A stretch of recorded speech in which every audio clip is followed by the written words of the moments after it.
guddoonka markuu arkay qodobka 69aad faqradda 2 xarafkiisa ba ee la xisaabtanka iyo korjoogteynta eedaha dawladda gaar ahaan dhinaca hubinta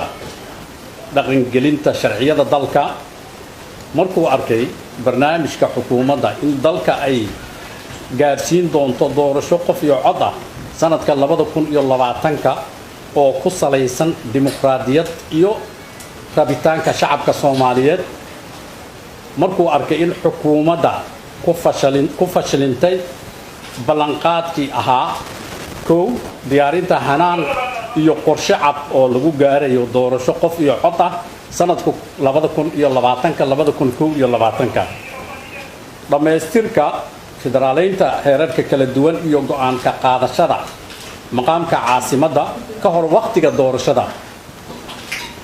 afti u qaadida iyo meelmarinta dastuurka iyadoo lala tashanayo labada gole ee dawlad goboleedyada iyo qeybaha kala duwan ee bulshada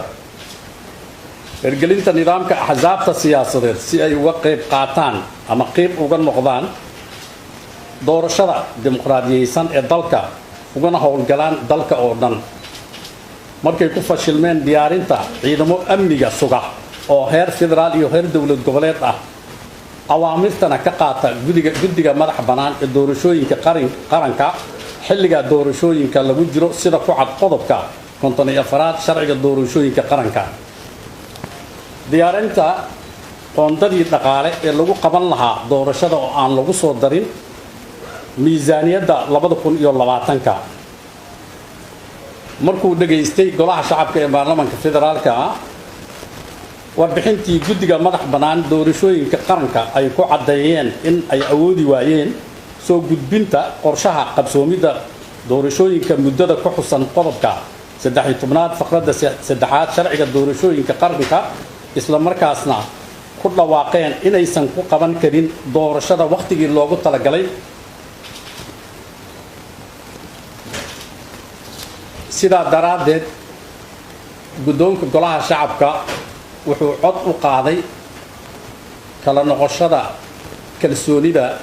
xukuumadda hadda jirta oo ra'iisul wasaare uu yahay xasan khayre baarlamaankana sidaan ayuu codeeyay waxaa ogol u codeeyay 170 xildhibaan waxaa diiday 8 xildhibaan wax ka aamusay malaha sidaa daraadeed madaxweynaha jamhuuriyadda federaalka Soomaaliya sida uu farayo dastuurka kumeel gaarka oo in si degdeg ah u soo magacaaba ra'iisul wasaare iyo xukuumad wadankan gaarsiin karta fulin karta doorasho qof iyo cod ah muddadii loogu talagalay aad iyo aad u mahadsantiin xukuumadda xilka noqoshada eedo intaas lahayn inuu yiraahdo guddoonka xukuumadda cod u qaado waa wax la yaabo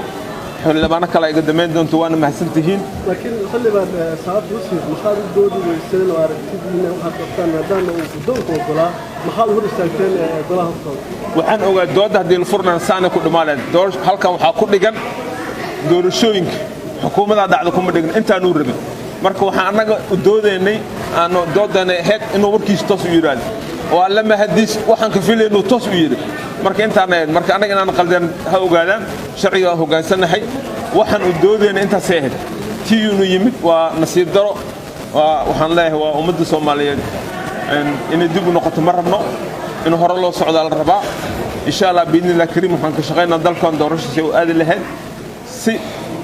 ummadda Soomaaliyeed isku kalsoonata 4 sano kastana waxaa ka dhaco dalkan 2000 ilaa hadda 4 sano kasta doorasho ka dhacdo doorasho dhacaysa biidnillah kariim xukuumaddu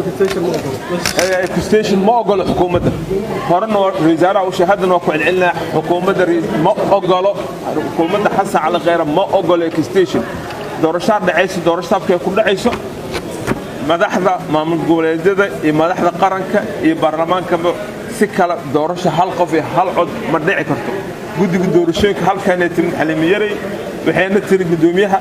دورشوا حوبنا